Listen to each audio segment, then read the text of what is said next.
Hey guys, you are very warm welcome to our channel BL Storyteller। और guys, thank you so much last time आप लोगों के साथ मुझसे बात करके बहुत अच्छा लगा Q&A राउंड में। और मुझे पता ही नहीं चला आप लोगों से बात करते करते कब 1 घंटा निकल गया था। और लिटरली वो बहुत अच्छी फीलिंग थी जब आप सबके और मेरे बीच में हेल्दी कन्वर्सेशन हो रही थी। आज शाम भी मैं आप लोगों के साथ 6 बजे से 7 बजे के बीच मोस्ट प्रोबेबली 6:30 बजे ऑनलाइन आऊँगी। तो अगर जिसको मेरे साथ जुड़ना है वो ज़रूर बता देना। और जो बिज़ी हैं कोई बात नहीं, कोई दिक्कत नहीं। अगर आप बिज़ी हैं तो मुझे कोई प्रॉब्लम नहीं है। तो आई होप कि आप लोग मुझे ज्वाइन करेंगे, मेरे साथ बात करेंगे। जिसको जो पूछना है वो लाइव सेशन में पूछ सकता है।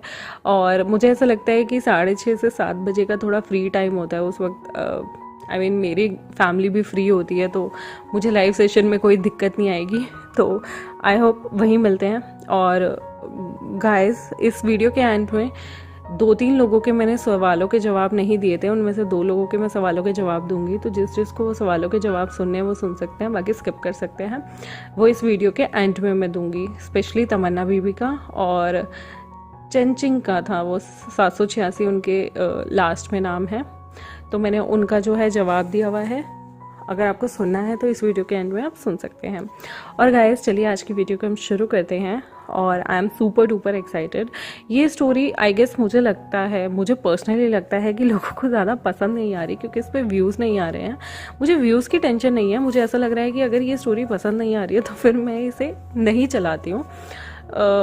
अगर ये स्टोरी आप लोगों को पसंद है तो प्लीज़ मुझे कमेंट सेक्शन में ज़रूर बताएं गाइस, क्योंकि मुझे नहीं पता कि आप ऑनेस्ट रिव्यू दे रहे हैं या क्या बोल रहे हैं। क्योंकि मुझे प्लीज़ ऑनेस्ट रिव्यू दीजिएगा। अगर आपको नहीं पसंद आ रही तो मैं इसे 2-3 एपिसोड बना के ख़त्म कर दूंगी। अगर आपको जेन्युइनली पसंद आ रही है तो मैं इसे जेन्युइन तरीके से चलाऊंगी जितना मैं चलाना चाहती हूँ। तो मुझे ज़रूर अपने ऑनेस्ट रिव्यूज़ कमेंट सेक्शन में ज़रूर बताइएगा गाइस। और सच्चे बताइएगा, झूठे नहीं। मुझे बिल्कुल भी झूठी चीज़ें नहीं चाहिए। आपको पता है मैं झूठे रिव्यू वैसे भी नहीं लेती हूँ। तो आज का एपिसोड हम शुरू करते हैं। जो हमारा फुयाओ था वो बहुत ही घटिया किस्म का इंसान बन जाता है। अब तो वो ऐसा हो चुका था कि उसने लवांगजी तक को हर्ट कर दिया था। लवांगजी के प्यारे ब्रदर जैसे इंसान को उसने मार दिया था। शिचन की मौत का बदला लवांगजी भूला नहीं था। उसे समझ नहीं आ रहा था, यहाँ तक कि उसके पास तो लाश भी नहीं पहुंची थी अपने भाई की। उसे सच में बहुत दुख हो रहा था कि उसने वी जांगसे पे ट्रस्ट किया और वी जांगसे ने उसके ट्रस्ट को तोड़ दिया। यहाँ पर वी जांगसे को भी जब पता चलता है कि कोई हादसा हो गया है, जहाँ पर वहाँ लियांग सेक्ट से कुछ लोग आए हुए थे ड्रैगन स्टोन से, जिनकी हत्या हो गई। लेकिन ये मिस्टीरियस तरीके से हुई तो उसे भी समझ में नहीं आया कि क्या हुआ है। उसे ये नहीं पता था कि लियांग सेक्ट के जिस इंसान की हत्या हुई है वो और कोई नहीं बल्कि लियांग शिचन है। यहाँ पर वी विजन भी जब ये बातें सुनता है तो वो मन में सोचता है कि वो कैसे तैसे करके लियांग झा से कंटेक्ट करे, क्योंकि उन्हें नहीं पता था कि इस तरह से ये बवंडर कैसे हुआ है। और वो यहाँ पर जो वी जांग से होते हैं वो सॉरी मांगते हैं कि जो भी बंदे वहाँ पर आए थे उनको नहीं पता कि किसने क्या हुआ, कैसे यहाँ पर शिचन की मौत हो गई। लेकिन जब ये खत अपोलोजाइज का पहुँचता है हमारे लियांगझा के पास, उसका खून और ज़्यादा उबल जाता है कि वो मन में ये सोचता है कि आप लोगों ने मेरे लोगों को मारा, मेरे भाई जैसे जो मेरे सबसे करीब था उस इंसान को मार डाला। लेकिन आप लोगों को ज़रा भी अफसोस नहीं, आप लोग एक बार सच को भूलना नहीं चाहते कि कौन मरा है और कौन नहीं। उसे बहुत ज़्यादा गाइस गुस्सा आता है क्योंकि उसने कभी नहीं सोचा था कि वो इस सेक्ट में आएगा और उसके साथ उसके ब्रदर के साथ ऐसा हो जाएगा। उसकी लिटरली आंखों से आंसू गुजर रहे थे क्योंकि उसे समझ नहीं आ रहा था वो जाकर बोले तो किसे बोले, वो क्या कहे, किससे अपना दुख जाहिर करे, क्योंकि यहाँ पर कौन उसकी सुनता। उसने इतना बड़ा इंसान अपनी लाइफ से खो दिया और यहाँ पर कोई भी उसे कुछ नहीं बता रहा। यहाँ तक कि एक अपोलोजाइज आ रहा है। क्या किसी के मौत एक सॉरी कहने से वो उस चीज़ को भूल जाए? क्या इतनी हल्की थी शिचन की मौत जिसे वीन चांगसे ने ये कह दिया कि हमें पता ही नहीं कि किसकी मौत हुई है और किसकी नहीं। यहाँ पर बहुत ज़्यादा गुस्सा आया होता है वांगजी को और वांगजी का खून खोल गया होता है और मन में सोचता है वी चांग से मैं तुम्हें बिल्कुल नहीं छोड़ूंगा। किस तरह से तुमने बेवकूफ़ बनाकर वहाँ पर शिचन को बुलाया और आज तुम प्रिटेंड कर रहे हो कि तुम्हें कुछ पता ही ना हो। तुम्हें ये तक नहीं पता कि वहाँ पर मरने वाले लोग कौन थे, जबकि जहर देकर इतनी बुरी तरह से तुमने मारा है। और सबसे सबसे बेकार चीज़ पता है उन लोगों ने, फुयाओ ने क्या की थी। फुयाओ ने जब सब कुछ जलाया था ना, तो उसने शिचन को जलाया नहीं था, उसने शिचन की गर्दन उठाकर एक कंटेनर में रखवाई और थोड़े दिन बाद उस गर्दन को उसने शिचन की एक कंटेनर के साथ लियांगझा के पास पहुंचाई। और लियांगझा जैसे उस कंटेनर को उठाता है, वहाँ पे और कुछ नहीं बल्कि शिचन का कटा हुआ सर रखा हुआ था, जिसे देखने के बाद लियांगझा के पूरे पैर कांप जाते हैं और वो दूर जाके गिर जाता है। और लिटरली उसे इतना गुस्सा आ रहा था कि वो सारी तबाही कर देना चाहता था। और तभी की तभी वो अपने लोगों को हुक्म देता है कि वो लोग एक पूरी की पूरी बटालियन तैयार करें।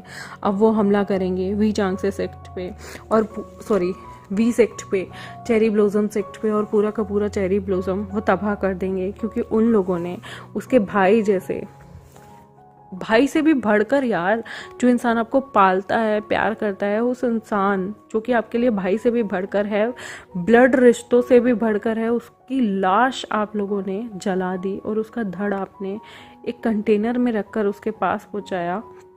इतनी भी शर्म नहीं थी कि उसे एक रिस्पेक्टफुल मौत देते। अगर आपने बिट्रे की भी थी, लियांगझा के मन में ये आ रहा था कि तुमने मुझे धोखा दिया भी दिया, कम से कम मेरे भाई की लाश का थोड़ा सा तो सम्मान किया होता।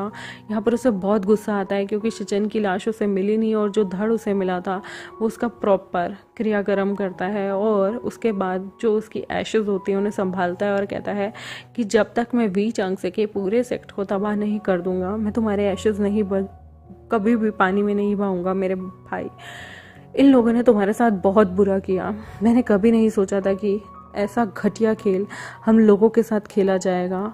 लेकिन यहाँ पर उसकी आंखों से आंसू रुक नहीं रहे थे। उसे बहुत बुरा लग रहा था कि काश उसे कभी वी हुशियान से प्यार ही नहीं हुआ होता, और अगर उसे ऐसा नहीं हुआ होता तो आज उसका ब्रदर उसके पास जिंदा होता। वांगजी की आंखों से आंसू गिरते हैं और लिटरली वो अपने भाई के कलश जिसे उसने जलाकर उसमें उसकी राख भरी हुई थी उसे अपने सीने से लगा लेता है कि उसका भाई आज तंत्र में विलीन हो गया है। हवा, पानी, मिट्टी, इन सब में अग्नि, और लिटरली उसकी आंखों में बहुत ज़्यादा आंसू थे। उसने कभी नहीं सोचा था ऐसा कुछ हो जाएगा। और आज लवांगजी को बहुत अफसोस था वी हुशियान को अपनी लाइफ में लाने के डिसीजन से। यहाँ पर फुयाओ उतना ही उत्साहित हो रहा था क्योंकि उसे पता था कि डेडली बीस्ट की सेना बहुत जल्दी यहाँ पर पहुँचने वाली है। और उसका तो दिल डांस कर रहा था। वो जैसे तैसे बहाने बनाकर फटाफट से मिंग सेक्ट पहुंच जाता है क्योंकि उसे पता था कि अब जो तबाही मचने वाली है वी सेक्ट में वो ऐसी होगी, और उसमें वो खुद को किसी भी एंगल से फंसाना ही नहीं चाहता था। वो चाहता था कि ये सारे के सारे आपस में लड़ भिड़ के मर जाए और जो लियांगझा है वो अपनी ड्रैगन फॉर्म में आके सब कुछ बर्बाद कर दे, सब कुछ तबाह कर दे। लेकिन वो एक चीज़ भूल गया था कि वी चांगसे और वी हुशियान दोनों फोनिक्स एनर्जी से बने और दोनों जल नहीं सकते। लवांगजी की आग वी चांगसे को जला नहीं सकती। कांगसे सरन जल के मर सकती थी लेकिन वी चांगसे नहीं जल सकता था और वी हुशियान नहीं जल सकता था। वो ये भूल गया था कि वी हुशियान एक इमॉर्टल है और उसे ऐसा लग रहा था कि वी हुशियान जल के मर जाएगा और उसके लिए सारी चीज़ें बहुत आसान हो जाएगी क्योंकि वांगजी एक ड्रैगन था और ड्रैगन की आग किसी भी चीज़ को पिघला सकती है, एक बड़ी से बड़ी इमारत को ध्वस्त कर सकती है, भट्टा बना सकती है। गाइस, आपको पता ही होगा भट्टी में कोई चीज़ जब जलती है तो भट्टी में अगर आप लोहे को रख दो वो लोहे तक को पिघला देती है। तो सोचो कितनी गर्मी होती है, कितनी भयंकर आग होती है। और यहाँ पर अपने ही ख्यालों में मस्त था फुयाओ और वो पूरा का पूरा सेटअप करने के बाद इंजॉय कर रहा था कि कब उसे एक गुड न्यूज़ मिले जहाँ पर उसे पता चले कि उसके दुश्मन मर चुके हैं, वी हुशियान मर चुका है। उसका बस इसी चीज़ का इंतज़ार था। लेकिन ऐसा कहते हैं ना, ज़रूरी नहीं जो हम प्लान करें वही हो। हमसे ऊपर भी एक भगवान बैठा है जो हमारे लिए बहुत कुछ प्लान करके बैठा होता है। जब यहाँ पर लियांगझा की सेना अटैक करने के लिए वी चेरी ब्लॉसम सेक्ट पे आती है, वी चेरी ब्लॉसम सेक्ट को तो कुछ पता ही नहीं था कि क्या चल रहा है और ना ही वो लोग तैयार थे। उन्हें तो लगता है कि जो लियांग सेक्ट से लोग आ रहे हैं वो लोग अपने अपने लोगों की डेड बॉडी लेने आ रहे हैं और उनकी अस्थियों को वी झांगसे ने एक जगह से मटवा के अच्छे से कलशों में भर के रख दिया था ताकि वो उन लोगों का अच्छे से अंतिम संस्कार कर सकें। यहाँ पर वी झांगसे बाहें फैलाकर उन लोगों से मिलने के लिए जाता है, लेकिन उसी के लोग बताते हैं कि यहाँ पर जो सेक्ट आया है, यानी कि ड्रैगन स्टोन से जो लोग आए हैं, वो किसी भी एंगल से ऐसा नहीं लग रहा कि वो लोग यहाँ पर शांति का प्रस्ताव लेने आए हैं, बल्कि वहाँ पर उनकी जंगी बेड़े और जंगी सेना आ चुकी हैं। ये सुनने के बाद वी झांगसे के होश उड़ जाते हैं और वो कहता है अपनी भी सेना को तैयार करो, लेकिन मैं लियांग सेक्ट के राजा एम्परर लियांगछा से कुछ बात ज़रूर करना चाहूँगा। ज़रूर कोई ना कोई मिसअंडरस्टैंडिंग हुई है, कोई गलत फहमी हुई है जो यहाँ पर वो लोग ऐसे आए हैं, क्योंकि हमने ऐसा कुछ भी नहीं किया है और मैंने यहाँ पर लड़ाई का ऐसा तांडव हो जाएगा ये तो मैंने कभी सोचा भी नहीं था। उसके मन में बहुत सारी चीज़ें चल रही होती हैं कि आखिर यहाँ पर वांगजी क्या करने आया है, क्या वांगजी क्या कोई इम्पोर्टेंट पर्सन यहाँ पर मर गया था जब वो वी झांगसे सेक्ट में आ रहे थे। यहाँ पर वी झांगसे को कुछ भी नहीं पता था कि आखिर क्या चल रहा है। वो अपनी पूरी की पूरी सेना को तैयार करता है जो कि उसके वी सेक्ट में ही थी। वो सेना तैयार होती हैं और वो सेना जो थी वो वांगजी और उसके सामने सामने आकर खड़ी होती हैं। वो वांगजी के पास प्यार से जा रहा होता है, लेकिन वांगजी जो था उसका गुस्से में मुंह लाल हो गया था। और वी झांगसे जब वांगजी के पास जाते हैं, उससे पहले वी झांगसे का एक दूत वांगजी के पास जाता है संधि का प्रस्ताव ले जाकर, और वो पूछते हैं कि आप यहाँ क्यों आए हैं और आप इस तरह से अपनी जंगी बेड़ों को लेके हमारे सेक्ट में क्यों आए हैं, क्या आप यहाँ पर किसी से लड़ना चाहते हैं। वांगजी उस आदमी पर इतना गुस्सा होता है कि वो अपनी ड्रैगन फॉर्म में सबके सामने आ जाता है और उस आदमी को अपनी मुंह से आग निकाल कर वहीं जला के भस्म कर देता है, जिससे सबको पता चल गया था कि जो वांगजी है ना वो यहाँ पर किसी भी संधि के लिए नहीं आया है और वांगजी अपनी ड्रैगन फॉर्म में ही वहाँ घूम रहा होता है। तभी वी झांगसे सामने आते हैं और कहते हैं एम्परर लियांगछा, ये क्या तरीका है, आपने मेरे दूध को कैसे जला के मारा। और वांगजी वहाँ पर अपनी ड्रैगन फॉर्म में ही घूम रहा होता है और वो देख रहा होता है वी झांगसे के चेहरे के एक्सप्रेशन को। वी वुजियान जो अभी भी अपने खौशी के साथ बैठा हुआ पढ़ रहा था, जिसे कुछ भी नहीं पता था कि बाहर उसके पिता और वांगजी के बीच में क्या होने वाला है। उसके आसपास एलियंस थे और एलियंस उसे बताते हैं कि सेक्ट में जो है आज लियांगछा आया है। वो खुशी से पागल हो गया था क्योंकि उसे लग रहा था शायद लियांगछा उससे मिलने आया है, लेकिन उसे नहीं पता था बाहर क्या षड्यंत्र रचा जा रहा है। उसकी सोच सिर्फ यही थी कि शायद लियांगछा उससे मिलने आया होगा, लेकिन तभी एक इंसान, एक छोटा सा एलियन भागा भागा आता है और उसे बताता है कि बाहर उसके पिता और लियांगछा के बीच में बहुत बड़ी लड़ाई होने वाली है। ये सुन के विभूषण के होश उड़ जाते हैं और वो कहता है क्या क्या कह रहे हो तुम। तो वो बताता है कि लियांगछा अपनी रेनबो ड्रैगन फॉर्म में आ गया है और वो विभूषण के पिता को मारना चाहता है। उसने उनके भेजे हुए दूध तक को जलाकर अपनी आंख में मार दिया। ये सुनने के बाद विभूषण के होश उड़ जाते हैं और वो कहता है ये लोग कहाँ हैं, मुझे भी ले चलो। तभी वो एलियन कहता है आपके पिता ने आपको सुरक्षित रखने के लिए बोला है और उन्होंने कहा है कि आप उस जगह उस लड़ाई में नहीं जा सकते। विभूषण कहता है नहीं, प्लीज़ मुझे अभी के अभी उस लड़ाई में जाना है, प्लीज़ मैं अपने पिता को ऐसे नहीं छोड़ सकता। और लियांगछा को आखिर ऐसा क्या हो गया, ऐसी क्या बात हो गई कि वो मेरे पिता से लड़ने के लिए आ गया। वो कहता है हमें कुछ नहीं पता, लेकिन आपके पिता ने कहा है कि आपको सुरक्षित रखा जाए। बहुत सारे लोग यहाँ पर घेराबंदी बनाकर विभूषण को प्रोटेक्ट करने के लिए आते हैं, लेकिन विभूषण उनसे बहस कर रहा होता है कि नहीं, उसे प्लीज़ उसके पिता के पास जाने दिया जाए। लियांगछा यहाँ पे बहुत ज़्यादा गुस्से में आ गया था और वो अपनी ड्रैगन फॉर्म में इतना बड़ा हो जाता है कि वहाँ पर सबकी आंखें फुल्ली की फुल्ली रह जाती हैं। वहाँ पर वो रेनबो कलर में इतना बड़ा ड्रैगन था जिसे देख के सबकी सांसें इधर की उधर हो गई थी। और लियांगछा फिर से अपनी मुंह को खोलता है और उसके बाद उससे इतनी भयंकर आग निकालता है जहाँ पर वी झांगसे की सेना की एक टुकड़ी पूरी की पूरी उसने जलाकर उसकी आंखों के सामने ही ख़त्म कर दी थी। और जब वो फिर से उस आग को शांत करता है और एकदम से वो अपनी ड्रैगन फॉर्म से बाहर आकर वो खड़ा हो जाता है वी झांगसे के एकदम फेस टू फेस और गुस्से में कहता है तुम्हारी हिम्मत कैसे हुई मुझे धोखा देने की, मेरे सेक्ट को धोखा देने की। वी झांगसे कहते हैं क्या बकवास कर रहे हो, मैंने कौन सा तुम्हारे सेक्ट को धोखा दिया है, हम लोगों ने कभी तुम्हारे सेक्ट के साथ कुछ भी नहीं किया।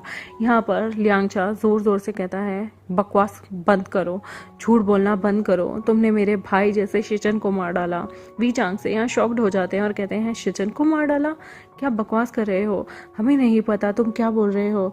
तभी लियांगछा कहता है कि वो यहाँ पर वर्डिक्ट दिखाता है, जो इम्पीरियल वर्डिक्ट यहाँ पर वी चैंगसे की तरफ से उसे आया था, जिसमें लिखा हुआ था कि चेरी ब्लॉसम सेक्ट में लियांगछा के ब्रदर शिजन को बुलाया जाता है, जहाँ पर वो बहुत सारे गिफ्ट्स जो है वी वुजियान के लिए लाएगा उनकी शादी के लिए। ये देखने के बाद और उस पर वी चांगसे ने जब अपनी मोहर देखी तो वो शॉक्ड हो जाते हैं, उनके पैरों तले ज़मीन निकल जाती है कि किसी ने उनकी मोहर चुरा कर यहाँ पर लियांग सेक्ट और उनके बीच में कन्फ्लिक्ट पैदा करने के लिए सब किया। तभी वो बोलते हैं, हाँ ये मोहर मेरी है, लेकिन ये लिखावट मेरी नहीं है और मैंने ऐसी कोई चीज़ नहीं लिखी है। तभी लंजा कहता है, झूठ मत बोलो, तुम्हारी वजह से मेरा वो भाई जिसने मुझे पाला पोसा, भले ही वो मेरा सगा भाई नहीं था, आज तुमने उसे मार डाला और उसके बाद तुमने उसकी गर्दन काट के मेरे सामने उसकी लाश रख दी। मैंने उसकी पूरी बॉडी नहीं देखी, लेकिन उसका मरा हुआ सिर, कटा हुआ सिर तुमने मेरे पास खून से लथपथ भेजा। तुम्हें शर्म नहीं आई वी चांगसे? तुम इस जगह के एम्परर हो और तुमने इतना घिनौना काम किया, तुम्हें एक बार भी तुम्हारा रूह नहीं कांपी? सोचो, तुम्हारे किसी अपने, तुम्हारी बीवी या तुम्हारे बेटे की गर्दन काट के मैं तुम्हें थाली में परोस के दूँ तो तुम्हें कैसा लगेगा? वी चांगसे कहते हैं, अपनी ज़बान संभाल के रखो, वरना मुझसे बुरा कोई नहीं होगा। तभी लियांगछा कहता है, ऐसी बात है तो चलो देख लेते हैं कौन किससे बुरा होगा। और लियांगछा अपनी फिर से ड्रैगन फॉर्म में आ जाता है और वी चांगसे अपनी फोनिक्स फॉर्म में आ जाते हैं। और यहाँ पर दोनों के बीच में एक घमासान लड़ाई शुरू होती है, जिसे कहते हैं dance of dragon and phoenix, जो हवा में फोनिक्स रूप में जब वी चांगसे आते हैं तो उनका फोनिक्स रूप में बहुत बड़ा हो जाता है और वो भी अपने मुंह से आग निकाल सकते थे, क्योंकि फोनिक्स की जो शक्ति होती है वो जलाना होती है। और यहाँ पर लंजा भी पूरी आग से वी चांगसे की बहुत ज़्यादा जो सेना थी उन्हें जलाकर राख कर रहा होता है। और वी चांगसे बदले में गुस्से में लियांगछा की जो सेना थी उस पर आग बरसाते हैं और वहाँ घंटों दोनों एक दूसरे की सेनाओं पर अपनी अपनी आग बरसा के ना जाने कितने लोगों को मार डालते हैं। वहाँ पर लाखों की तादाद में सेनाएं आई हुई थी और एक एक करके एक एक टुकड़ी को वो जान से मार रहे थे। इतना भयंकर था, लोग आपस में चिल्ला रहे थे, इधर उधर भाग रहे थे अपनी जान को बचाने के लिए। लेकिन यहाँ पर पूरा का पूरा आसमान इतना गर्म हो चुका था, वहाँ पर सारी तरफ आग ही आग गिर रही थी। एक तरफ से ड्रैगन अपनी शक्ति को यूज़ करके पूरी की पूरी वी चांगसे की चेरी ब्लॉसम सेक्ट की सभी लोगों को मार रहा था और एक तरफ से फोनिक्स सेक्ट के लोग ड्रैगन स्टोन के लोगों को मार रहे थे। फोनिक्स की आग भी बहुत भयंकर थी और जिसमें जलकर ना जाने कितने लोग मर रहे थे। वहाँ पर मौत का इतना गंदा तांडव हो रहा था। और घंटों ये सब करने के बाद लियांगछा भी थोड़ा सा थक जाता है और जो हमारे वी चांगसे होते हैं वो भी थक जाते हैं और दोनों अपनी इंसानी फॉर्म में आते हैं। और तब वो कहते हैं, तुम ड्रैगन हो लेकिन तुम मुझे जला नहीं सकते। लियांगछा कहता है, तुम भी मुझे जला नहीं सकते क्योंकि मैं एक ड्रैगन हूँ और ड्रैगन किसी भी आग से नहीं जल के मर सकता। तो वी चांगसे कहते हैं, हम दोनों का फैसला हम दोनों करेंगे। और वो दोनों के दोनों अपनी अपनी तलवारें निकाल लेते हैं। वी चांगसे अपनी तलवार निकालते हैं और लवांगची अपनी बिचा निकाल लेता है और दोनों एक दूसरे के आमने सामने खड़े हो जाते हैं। लवांगची बहुत ही बेहतरीन तलवारबाज था, तो वी चांगसे का भी पूरे के पूरे यूनिवर्स में डंका बजता था, क्योंकि उन्होंने अपने साथ साथ मर्मेड सेक्ट के लोगों को भी बचाया था और तो और उन्होंने एलियन सेक्ट को भी बचाया था अपने अकेले के बलबूते पे। तो यहाँ पर ओब्वियसली उनके नाम का डंका तो बजना बहुत ज़्यादा लाजमी था। लेकिन यहाँ पर लियांगछा भी कम नहीं था। दोनों के बीच में तलवारों की बहस, एक जंग सी शुरू हो जाती है और दोनों के दोनों एक दूसरे को पे इतने बुरे बुरे प्रहार कर रहे होते हैं। पहले तो दोनों के निशाने ही चूक जाते हैं और दोनों में से कोई भी एक दूसरे को हार्म नहीं कर पाता। लेकिन उसके बाद डर्टी गेम शुरू होता है जहाँ पे ट्रिक्स शुरू होती हैं और जिसके चलते दोनों एक दूसरे के अंगों को बहुत ज़्यादा क्षति पहुँचा रहे थे। कोई हाथ पे मार रहा था तो कोई टांग पे मार रहा था और दोनों के शरीरों पे बहुत ज़्यादा कट पड़ जाते हैं एक दूसरे की तलवार से। और यहाँ पर लियांगछा के भी बाजुओं से खून निकल रहा था और जो हमारे वी चांगसे थे उनके भी बहुत बुरी तरह से शरीर से खून निकल रहा था। तभी यहाँ पर चांगसे सरन आती हैं, जो कि दूर से देखती हैं कि उनके पति और लियांगछा के बीच में कितनी भयंकर लड़ाई हो रही है। एक तरफ उनके पति थे और एक तरफ वी वुजियान का प्यार था।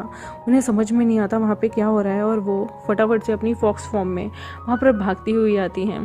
लियांगझा, जिसका ध्यान पूरा का पूरा वी चांगसे में था, जब वो देखता है कि उसकी तरफ हमला करने कोई बहुत बड़ा इंसान आ रहा है, तो वो वी चांगसे के जो वार था उसे एक हाथ से ब्लॉक करता है और दूसरे हाथ से अपनी बिचन को उस इंसान के सीने में गाड़ देता है जो उसकी तरफ भागा आ रहा था। लेकिन उसे नहीं पता था कि यहाँ पर जो लड़ाई हो रही है उसके बीच में गलती से चांगसे सरन आ जाएंगी और वो उसकी जो तलवार थी वो चांगसे सरन के दिल के आर पार हो गई थी। और जैसे ही चांगसे सरन के दिल के आर पार लियांगझा की तलवार होती है, उसी वक्त वी वुजियान भी वहाँ पर भागा भागा आता है और वो देखता है कि एक तरफ से लियांगझा ने उसके फादर की गर्दन पकड़ी हुई है और दूसरी तरफ से उसने यहाँ पर जो वी चांगसे की वाइफ हैं, उनकी चांगसे सरन के सीने में तलवार घुसेड़ दी है और बिचन को उसके सीने के आर पार कर दिया, जिसकी वजह से चांगसे सरन के दिल से आर पार होने की वजह से उनकी मौत ऑन द स्पॉट हो जाती है।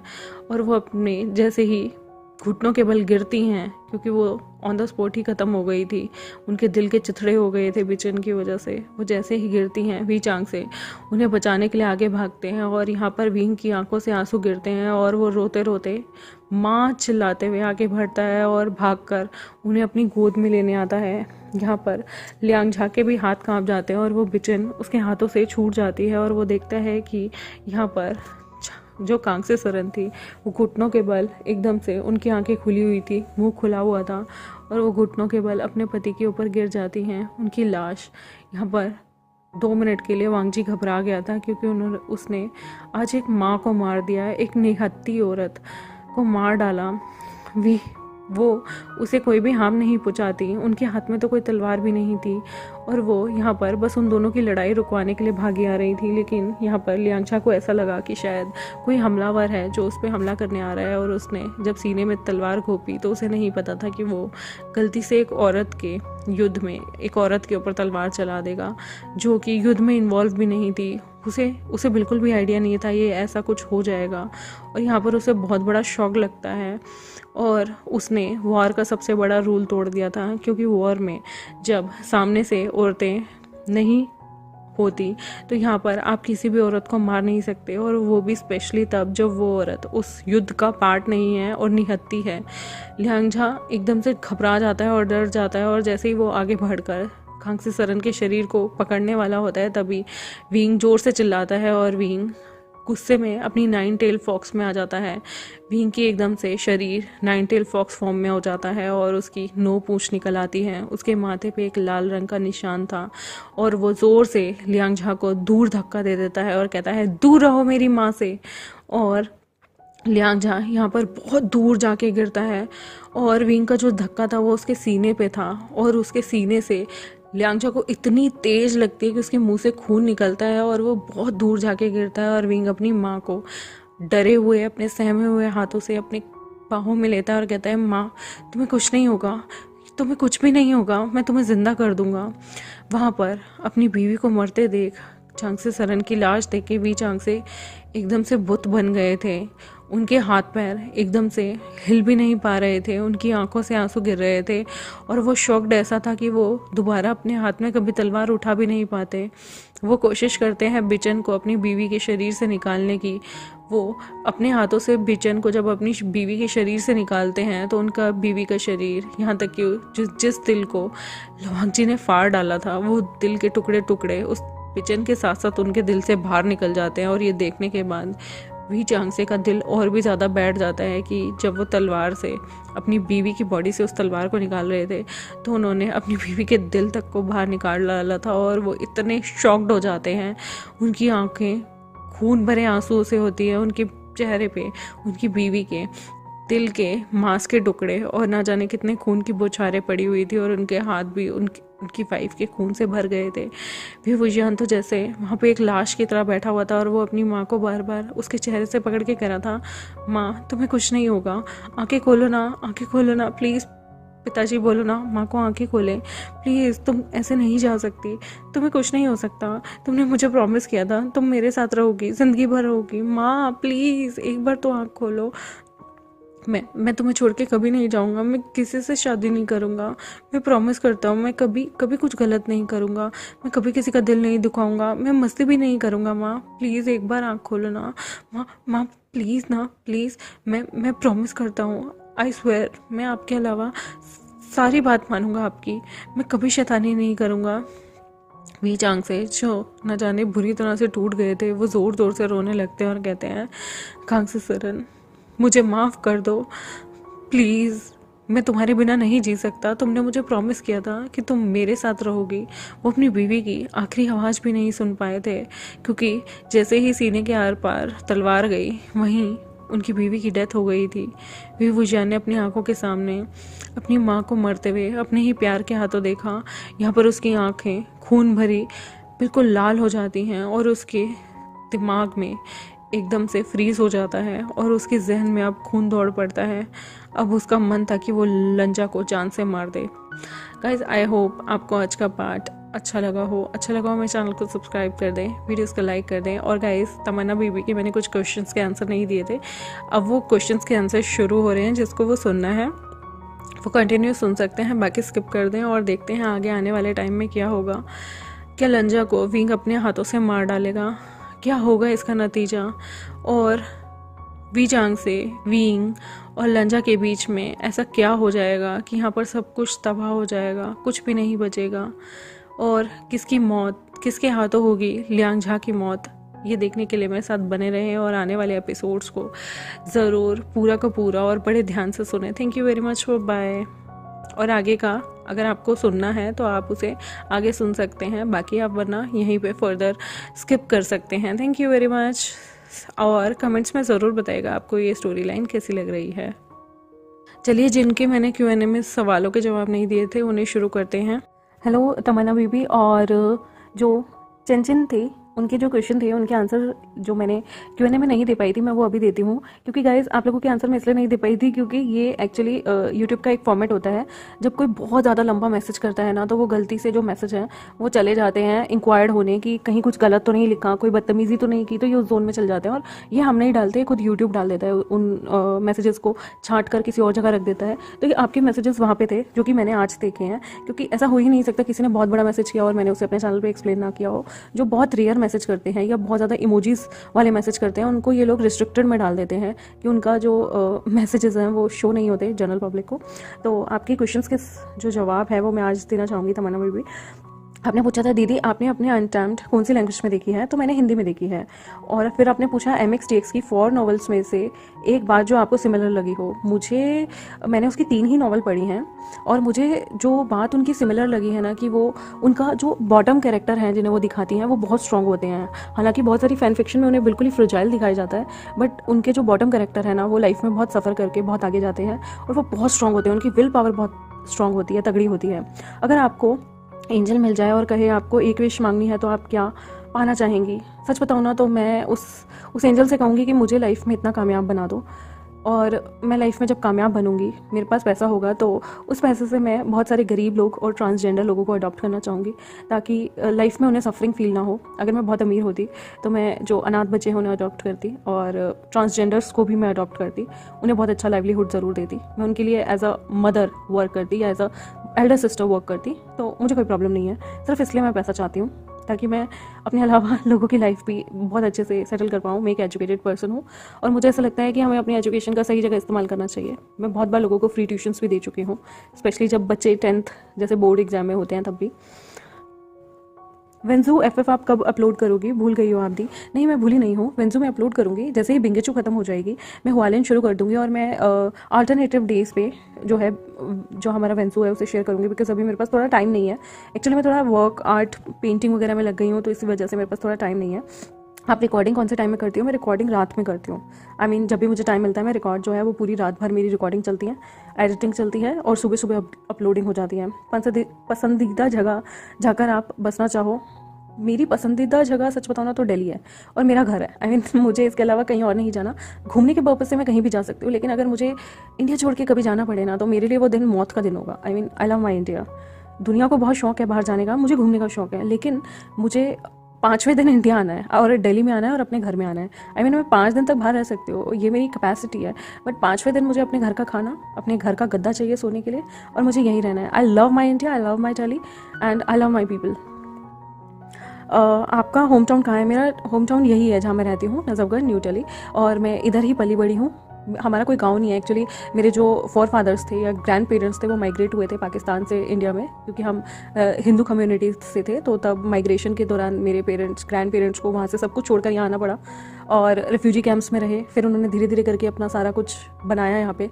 ज़ीरो से शुरुआत करने वाले लोग हैं हम लोग। तो इसलिए यही मेरा घर है अब, यही मेरी ज़िंदगी है और यही मेरा होम टाउन है और यही मुझे रहना है और मैं इस जगह को छोड़ के नहीं जा सकती। वो कहते हैं ना, रूह बसती है यहाँ। मेरी खुशियाँ इस सिटी के अंदर है और मैं इस सिटी को छोड़ के नहीं जाना चाहती, कभी भी नहीं जाना चाहती। कहीं रहना अलग बात है, घूम के आना अलग बात है, लेकिन मैं अपनी रूट्स को छोड़ के नहीं जा सकती। I love my country and I love Delhi. अगर आपको एक शानदार कहानी लिखनी हो और उसके लिए आपको कहीं जाना पसंद हो तो क्या करोगे दी? सच बताओ ना तो मुझे बेस्ट से बेस्ट कहानी ना अपने रूम में बैठ के ही याद आती है। मैं 10 जगह घूम के आ सकती हूँ, लेकिन मुझे काम करने का जो मज़ा है वो भी रात में, जो अपने रूम के अंदर बैठ के मुझे अपनी फैन फिक्शंस लिखने में जो मज़ा आता है वो मुझे दुनिया में कहीं नहीं आता। मैं अपने रूम या अपने घर से ज़्यादा कंफर्टेबल कहीं फील ही नहीं करती। और I guess most of the लोगों का यही कहना होगा। हाँ, आपको अच्छा लगता होगा जब आप मूवीज़ में देखते होंगे कि लोग बाग जो है वो पहाड़ों पर जा रहे हैं। वो लोग हैं जो इंट्रोवर्ट है, जिनको पता ही नहीं कि उनके पड़ोस में क्या हो रहा है या आसपास क्या हो रहा है, या उनके कोई दोस्त यार नहीं है तो उनकी लाइफ में फ़न नहीं है। मेरे आसपास हज़ार कहानियाँ घूम रही होती हैं और मेरी लाइफ में हज़ार तरीके के जो हैं दोस्त यार आए हैं, पड़ोसी रिश्तेदार आए हैं, जिनकी वजह से मुझे बहुत सारी कहानियों की इंस्पिरेशन ऑलरेडी मिलती रहती है। तो मुझे कहीं जाने की दूर जाने की ज़रूरत ही नहीं है। मैंने अपनी हर कहानी अपने रूम में बैठ के लिखी है और फिलहाल तो मैं अभी ज़्यादा बाहर जाती नहीं हूँ। हाँ, जब जॉब ज्वाइन करूँगी मैं ज़रूर जाऊँगी। नेक्स्ट आपका क्वेश्चन है, एक BL नॉवल थाउजेंड ऑटम नाम से ऐसे है, शायद आप शेयर कर पाओ तो क्या आप रिव्यू दे सकते हो? मैंने थाउजेंड ऑटम सच बताऊँ ना तो नॉवल नहीं पढ़ी, बट हाँ उसकी एनिमे देखी है और वो लिटरली बहुत अच्छी है। मैं उसके सीज़न 2 का वेट कर रही हूँ और मैं चाहती हूँ कि उसका सीज़न 2 आए। उसके बाद मैं जब अपने चैनल पे उसे फिर चलाऊँगी। अभी मैंने ऑलरेडी बहुत सारी स्टोरीज अपने चैनल पर चलाई हुई हैं, पहले वो खत्म हो जाए उसके बाद मैं इसके बारे में सोचूंगी। और ये लिटरली बहुत ब्यूटीफुल स्टोरी है। मुझे बहुत अच्छा लगता है जिस तरह से उसके वाइट हेयर होते हैं, पर्पल क्लोथ्स में वो आता है, अपने लवर को बचाता है जो टॉप होता है। मुझे बहुत अच्छा लगा और लास्ट में मैंने देखा था कि किस तरह से उसके लवर को ट्रैप किया गया, उसको मारने की कोशिश की और इसने अपनी सारी जो नेगेटिव एनर्जी थी या डिमोनिक एनर्जी थी उस कल्टीवेशन से उसे बचाया है। तो देखते हैं आगे क्या होता है। मैं सीज़न 2 का वेट कर रही हूँ। आपको फ्लेवर कौन सा बहुत पसंद है? आप कौन से फ्लेवर की बात कर रही हैं मुझे नहीं पता, बट अगर आप आइसक्रीम फ्लेवर की बात करें तो मुझे पान फ्लेवर, गुलकंद फ्लेवर बहुत पसंद है और मुझे फालसा फ्लेवर, जामुन फ्लेवर आइसक्रीम का बहुत पसंद है। बट आप यहाँ कौन सा फ्लेवर पूछ रही हैं मुझे भी नहीं पता। पुरानी कोई फिल्म जो पसंद हो? मुझे पाकिज़ा बहुत पसंद है। I mean I loved it. वो मूवी बहुत अच्छी है। मुझे पाकिज़ा मूवी बहुत पसंद है और मुझे वो मूवी पसंद है जिसमें वैजंती माला थी, राजेंद्र कुमार थे और राज कपूर थे। आई मीन वो ट्राई होता है और उसमें उनके पति जो हैं उन्हें लगता है कि वो मर गए हैं और वो अपने लवर के साथ शादी करने के लिए तैयार हो जाती हैं, जो भी होता है। ऐसी कोई स्टोरी थी और वो बहुत अच्छी स्टोरी थी, मुझे बहुत अच्छी लगी थी।